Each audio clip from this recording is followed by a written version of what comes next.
Hello everyone, কেমন আছো তোমরা সবাই? আমি খুবই ভালো আছি। অনেক দিন ভিডিও আপলোড করতে পারিনি, তার একটাই কারণ, ভাইয়ের বিয়ে ছিল আর তারপরে ছিল ননদের বিয়ে। তো দুটোই খুব ইম্পর্টেন্ট বিয়ে, বুঝতেই পারছো।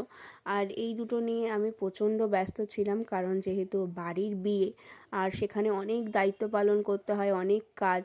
আর সব আত্মীয় স্বজন বন্ধু বান্ধব যখন আমরা সবাই এক জায়গায় হই, তখন সেখানে হাসি মজা ঠাট্টা তো চলতেই থাকে।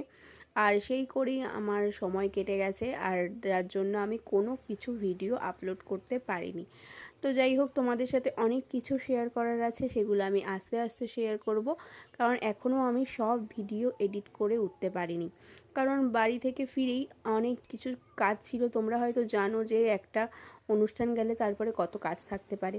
আর তারপরে চলছিল পিকুর এক্সাম, এখনও চলছে যদিও। তো তার মধ্যেও আমি এই ভিডিওটা এডিট করে আপলোড করার চেষ্টা করলাম। তো আজকে ছিল শনিবার, আর কালকে যেহেতু শিবরাত্রি, আর আমি আজকে নিরামিষ খাবো।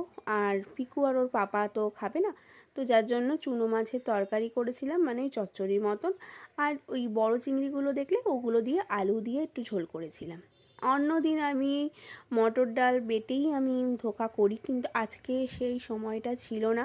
কারণ মাছের ওইগুলো করে আমার পুরো গ্যাস পরিষ্কার করে মুছে রান্নাঘর তারপরে এগুলো করতে হয়েছিল। তো যার জন্য আমাকে অনেক টাইম লাগবে বলে আমি আজকে সময় পাইনি ওটা করা। তো প্যাকেটের যে ধোকাটা থাকে দোকানে পাওয়া যায়, সেটাই আমি করেছি আর কি আজকে রান্না। তো তোমাদের সাথে কথা বলতে বলতে আমার রান্নাও কমপ্লিট হয়ে গেল। তো চলো লাঞ্চটা এবার সেরে ফেলি। ভিডিওটা কেমন লাগলো জানিও, ভালো লাগলে লাইক শেয়ার কমেন্ট করে পাশে থেকো। বাই।